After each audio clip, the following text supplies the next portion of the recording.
Hello, അപ്പോൾ ഒരു get ready with me കണ്ടാലോ? ഞാനിവിടെ യൂസ് ചെയ്യുന്ന മോയ്സ്ചറൈസർ എന്ന് പറയുമ്പോൾ ലാക്മേയുടെ പീച്ച് മിൽക്ക് മോയ്സ്ചറൈസറാണ്. പിന്നെ ഞാനിവിടെ ബി ബി ക്രീമാണ് എടുത്തേക്കുന്നത്. പോൺസിൻ്റെ നാച്ചുറൽ എന്ന് പറയുന്ന ഷെയ്ഡിലുള്ള ഒരു ബി ബി ക്രീമാണ് യൂസ് ചെയ്യുന്നത്. പിന്നെ നമ്മുടെ ഒരു മെബിലിൻ്റെ ഒരു കോമ്പാക്ട് പൗഡർ വെച്ച് ഫേസൊക്കെ ഒന്ന് സെറ്റ് ചെയ്യുന്നുണ്ട്.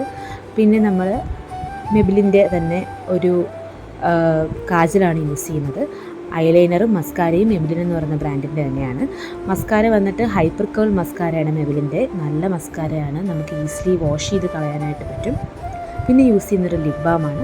ലിപ് ബാമിന് ഞാൻ യൂസ് ചെയ്യുന്നത് ഷുഗർ പോപ്പ് എന്ന് പറയുന്നൊരു ബ്രാൻഡിൻ്റെയാണ്. അത്യാവശ്യം നല്ല ലിപ് ബാമാണ്, ടിൻറ്റഡാണ്. നമുക്ക് ലിപ്സ്റ്റിക്ക് വെയർ ചെയ്ത് തന്നെ യൂസ് ചെയ്യാനായിട്ട് പറ്റും.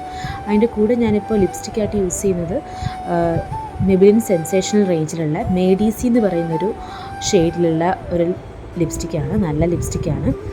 നമ്മൾ ഈ ലിപ് ബാം ഇട്ടിട്ട് വെയർ ചെയ്യുമ്പോൾ ഒരു ചെറിയ ഷെയ്ഡ് ഡിഫറൻസ് ഉണ്ടാകും, ബട്ട് നല്ല ഷെയ്ഡാണ് കേട്ടോ, ഡെയിലി വെയറിനൊക്കെ പറ്റിയത്.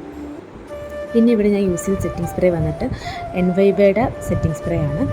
അത്യാവശ്യം നല്ല സെറ്റിംഗ് സ്പ്രേ ആണ്, പക്ഷേ കുറച്ച് കഴിയുമ്പോൾ നമ്മുടെ മുഖത്തെ പോഴ്സൊക്കെ അറിയാനായിട്ട് പറ്റും എനിക്ക് തോന്നി.